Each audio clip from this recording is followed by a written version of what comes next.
విజయదశమి అసలు కథ ఏంటంటే, పురాణాల ప్రకారం మహిషాసురుడు అనే రాక్షసుడు కఠినమైన తపస్సు చేసి బ్రహ్మదేవుని వరం పొందాడు.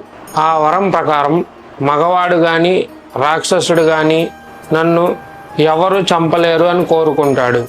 ఆ వరం వల్ల అతనికి భయం లేకుండా పోయింది. స్వర్గాన్ని జయించి దేవతలను భూమి మీదకు తోసేశాడు. దేవతలు బాగా బాధపడి విష్ణువు, శివుడు, బ్రహ్మదేవుడి దగ్గరకు వెళ్ళారు.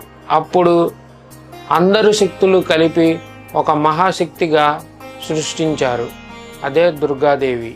ఆమె ముఖం పార్వతి నుండి, కళ్ళు అగ్ని నుండి, శక్తి విష్ణువు నుండి, దేహం శివుడి నుంచి ఉద్భవించాయి. ప్రతి దేవుడు ఆమెకు ఒక ఆయుధాన్ని ఇచ్చారు. శివుడు త్రిశూలం, విష్ణువు చక్రం, వాయుదేవుడు విల్లు, అగ్ని శక్తి, ఇంద్రుడు వజ్రాయుధం. దుర్గమ్మ సింహం పైకెక్కి మహిషాసురుణ్ణి వధించింది.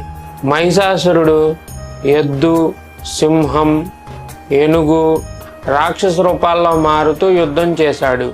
చివరకు దుర్గమ్మ త్రిశూలంతో మహిషాసురుని వధించింది. అదే రోజు విజయదశమిగా పరిగణించబడింది. ఆ రోజు నుంచి సత్యం అసత్యంపై గెలిచిన రోజు అని భావించి దసరా పండుగగా జరుపుకుంటున్నారు.